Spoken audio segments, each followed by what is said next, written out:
Hey, this is Dennis at Sacramento Mustang. Today we're going to show you what Scott Drake offers to overhaul your instrument cluster. Take a little closer look at some of the stuff like the LED conversions, the white face overlays, new filters to change or modify the color of your dash bezel. So we're going to take a little closer look and actually do some installs and show you what they look like. Let's get started.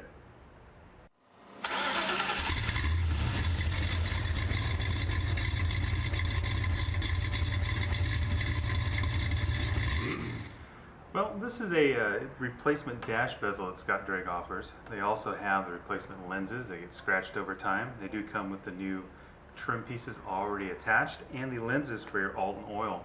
Now we do carry these for all the way up to 1970 in actuality, so you can update it when you're doing all these other modifications trying to improve the quality of the light that you're getting out of your instrument cluster.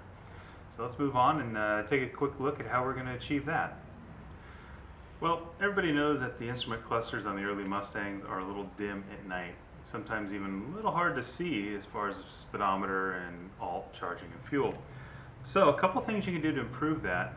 First off, one, your factory installation has filters. Actually, these are what sits over top of your bulbs. This actually dictates the color of your instrument cluster. Over time, these get burnt and milky, so they actually cut down the light. So right there's a pretty good loss of illumination inside your instrument cluster. So by changing these, sometimes we'll brighten it up sufficiently. Another option you can do is a white face overlay. A lot of guys do this for performance reasons or just it looks racy, but in actuality you'll notice in a lot of early vehicles they were a cream or white face to start just because it catches the light better and was easier to see at night. The third option we have is LED conversions. Now these are replacement bulbs that go right into the factory sockets. They do offer these for most years of early Mustangs. They're a lot brighter, less wattage, and less heat. And they last longer than your factory bulb. So these are a nice direct update, something you can put in yourself, and really for the most part they're as easy as a bulb change. So through the magic of editing, we're going to go to the garage and do some installs and show you guys some comparison before afters with the black face and the white face, and we'll see what it looks like. Alright, now we're in the car. We're going to go ahead and uninstall the instrument cluster. We're going to put in the LED conversion lights just so you can see what they look like after they're installed and the actual benefit of them. Couple notes before you start. Two things. First off, a very simple thing you can do to protect your steering column from getting any scratches as you remove and install the instrument cluster. Just drape a simple towel right over it, and that'll protect the paint from any scratching or marring from it when you're unplugging or plugging in the lights. The other thing is, it's actually the first thing you need to do before you remove the instrument cluster, and that is basically stand on your head and reach up underneath the dash and uninstall the speedometer cable. Speedometer cable is located pretty much directly behind the odometer on the back side. It's pretty hard to get to, but it is, again, the first thing that has to come out before you can pull the instrument cluster out. If it's installed, you won't be able to maneuver it out far enough to get your hand up in there to undo it, so you do have to do that. Now, I have already actually done this ahead of time just so you don't have to watch me do it because it's kind of embarrassing. A couple of the tools that you'll need to do this, pretty basic. Standard screwdriver. Other than that, that is pretty much just about it. Now I've already moved the rally pack out of this car so you have full access to the instrument cluster. So I'm going to go ahead and uninstall this and go from there. Alright, let's do it.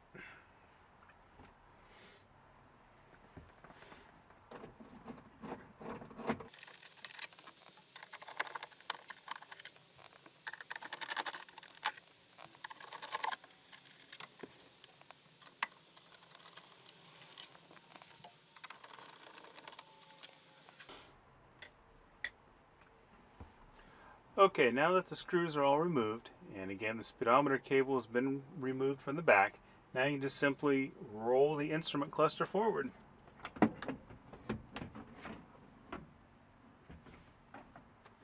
Okay, now as you can see all the cables are connected.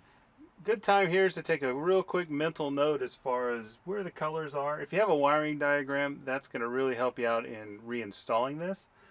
But if you know, as you have a pretty decent memory, you can actually look and see everything's plugged in. As far as the couple different style sockets, those you can figure out when it comes time to reinstall them. There's a couple things you can do. So don't be too worried about that. So let's go ahead and unplug.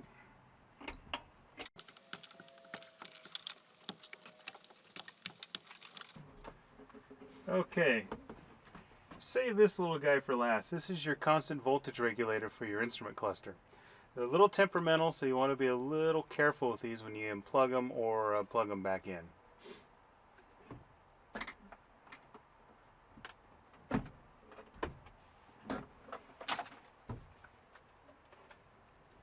There you are. Let's go inside and take a look around the back and see what this has to offer. Okay, so now we have the instrument cluster out of the car. So let's take a quick little look around the back just to see what everything is and get familiar with it. These four studs here, these four terminals, these are actually for your gauges on the front side. Water temp and fuel. Now most of these holes, a lot of them are for illumination purposes. These are where the light bulbs actually connect into. A couple of these are for high beam, turn signal, your oil sender, and also your charging indicator. This is obviously where your speedometer cable hooks into or threads into. This little guy here is your constant voltage regulator. Again, this is something you want to be a little careful with. If you do take this off, you don't want to knock them around or bump them.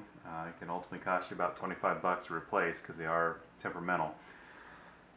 One thing to be concerned of when taking these apart, very common, people want to undo these nuts, take the gauges out and clean everything up, and that's fine. What you'll find underneath this little spacer here is a little piece of paper or really thin cardboard. That is actually an insulator. That insulates the gauges from the face. People will reassemble these and they will actually, instead of centering these studs in the slot that's underneath there, one of these terminals or both these terminals might be sitting down up against this housing and it'll actually cause the gauge to short. You'll usually be indicated by a little burn spot on the terminal when you take it apart, but that can be a cause of a gauge not working or not working correctly. So when you're reassembling, just take note of that and make sure that that's centered back in the hole underneath there. Now underneath here in these holes are actually, these are the filters. This is actually what dictates the color of your lens. Now a normal one is blue, that's how this one is configured. This is sort of what they look like out of the car. What you'll have is there's a series of filters underneath here. The light that you put in there, the factory lights, an incandescent bulb is actually a tungsten color, which is almost kind of yellow. So when you put yellow through blue, you get a green look. That's why the instrument cluster glows green. Now you can get these in yellow, you can get these in orange, red, a couple different colors, if you want to just change the mood or the theme inside the car. Now most of the ones in here actually look perfectly fine, so there's no real need to change them, so we're not going to fool with that today. Now the other thing is when you put these in, if you can notice, these actually, how they put this together is they put the plastic pegs through the holes and they melt them over.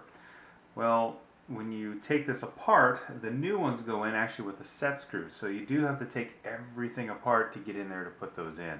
And the set screw goes in from the inside and it's actually directly behind the gauge, so you have to remove the gauges in order to do that. Other than that, that's a pretty much good walkthrough of the back side of one of these instrument clusters. So we're going to go ahead, put this back in the car now, install the LED lights, and see what that looks like after we get it all buttoned up. So let's go back into the garage. Okay, so we're back getting ready to put the instrument cluster back together with the new LED lights. So one good idea, one thing you might want to do is before you do that, go ahead and just kind of relocate all of the wires that connect to your instrument cluster. And when they come out, it's really common for them to get a little twisted up or messed up. So as long as you can find them all, it'll make it a lot easier putting them back in together. You can have them all right there at your availability. Now, another thing is when you pull these forward, kind of take a little time and just straighten them out a little bit so they're not all crossed up. Again, it's just going to make it a lot easier when you put them back in the car. So we're going to go ahead and straighten these out. Now you'll notice there's a lot of different colors here. These light blue with the red or pink stripe, these are generally illumination lights. So these are the backlighting for your instrument cluster. you're going to find there's a couple of these that have a plastic connector on them, and usually a 1 or 2 wire. These are going to be like your high beam, your turn signal, your charging indicator, your oil indicator. These differ from the single wire ones simply by grounding. These ground themselves. It's how they're wired and how they operate. So in other words, when you turn the key on, these are going to light up. These, on the other hand, ground through the instrument cluster.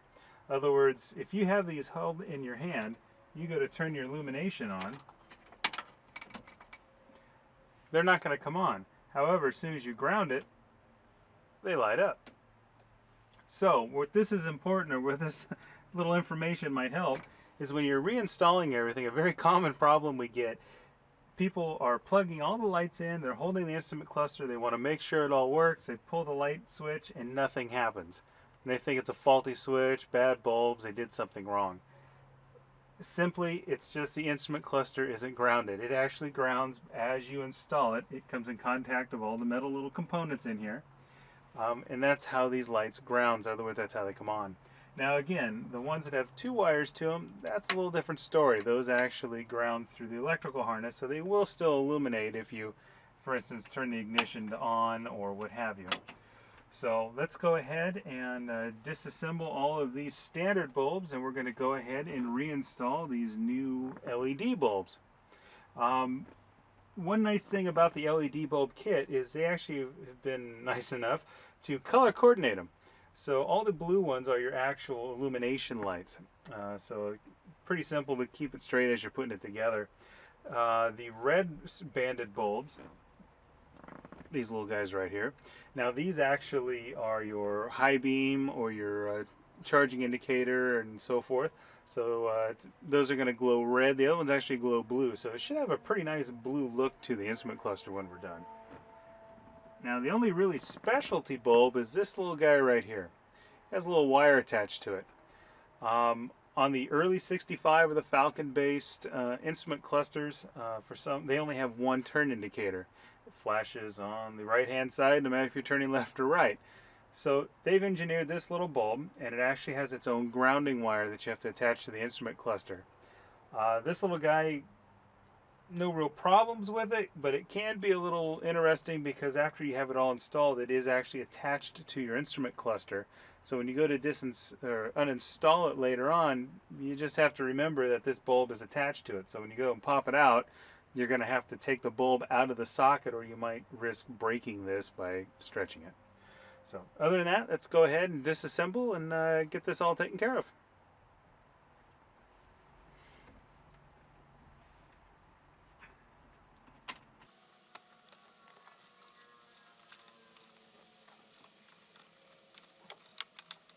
All right, all ready to do it. A couple things you might want to just, as you install these LED lights, it's a good idea to do your best not to try and twist them by the head as you install them. So what I've kind of found that works very well is as you're installing them, this wire actually basically is floating in here. So what you can actually do is, as you're pushing the bulb in, actually pull back on the wire a little bit just to pull that socket in. That'll allow you to just pretty much drop this in the hole and twist. And there, done, installed. Real simple. So let's do the rest of them.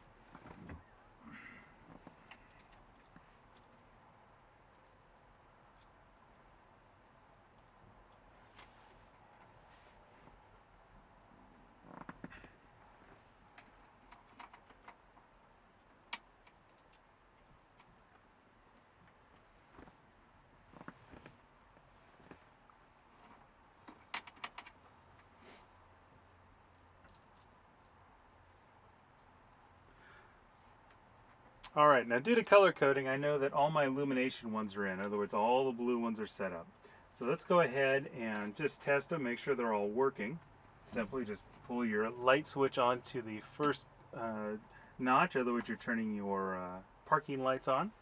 Just go ahead and touch one of these to the ground and see if they light up. I would say that's pretty good. Okay, those 2 are good. 2 more over here. Perfect. All right. All right, we got all 4 good bulbs, so let's go ahead and move on.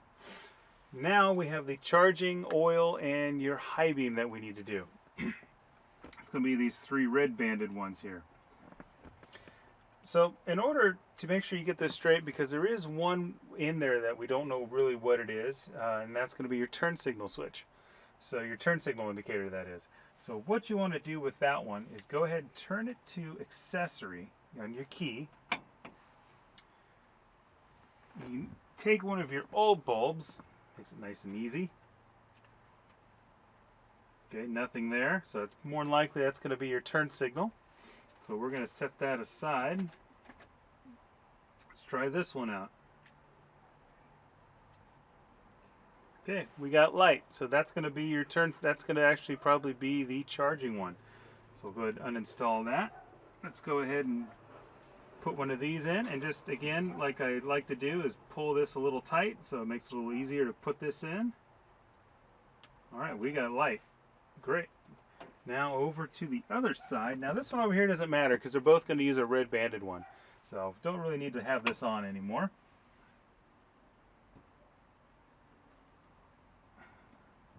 Pull that back a little, slide it in. Alright. One more red one.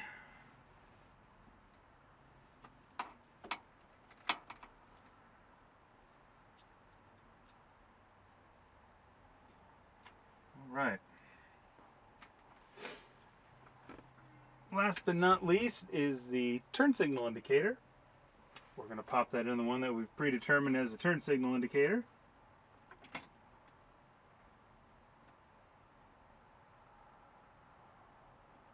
Okay, just like that.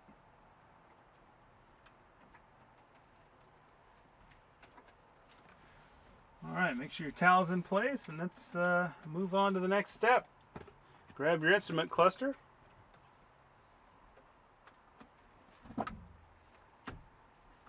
Alright, now just like in reverse order, we're going to go ahead and plug in some of the connectors.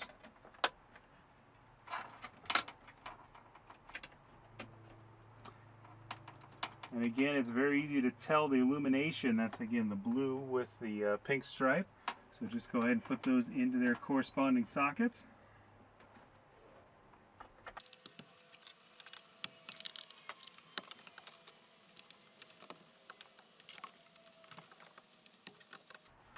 Alright, let's move on to this side. Now, this turn signal with this wire can be a little tricky because you got to be careful. On the back side of the instrument cluster around the hole, there's 3 notches actually in the opening. You can line this up with those notches and it'll actually lay in there nice and flat that way. If not, it's not going to plug all the way in.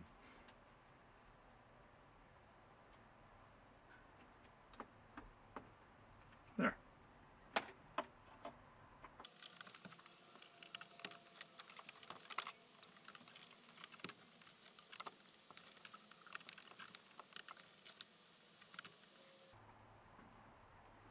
Alright, once that's hooked up, now don't forget you have this last little ground cable for your turn signal that you have to hook up.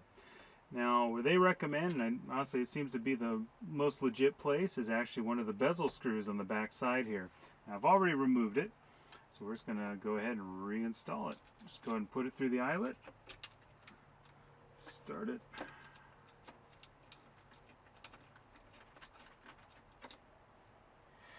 And a short little screwdriver, go ahead and cinch that down.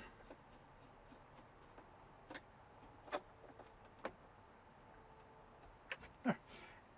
You don't need to over tighten it because it is going in the plastic. So, alright, make sure that's out of the way so it doesn't get pinched.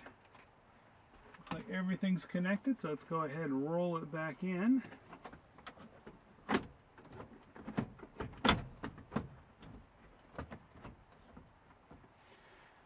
Alright, so moment of truth. Let's see if we got all the lights right. Okay, all the illumination is on. High beam is working. Let's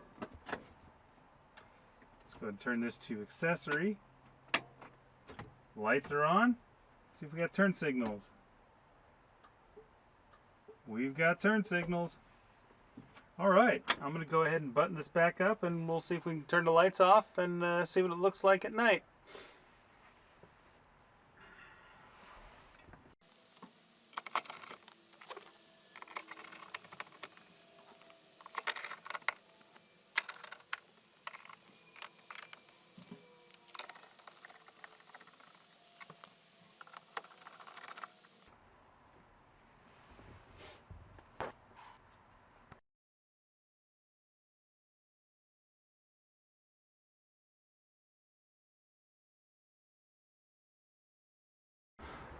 Well, there you have it. As you can see, it's relatively easy to do these upgrades yourself in your garage, and you have a lot of options as far as making the car custom or back to original stock. If there's something you haven't seen in this video, feel free to give us a call. We're at 916-484-3434, or check us out online at sacramento-mustang.com. Thank you.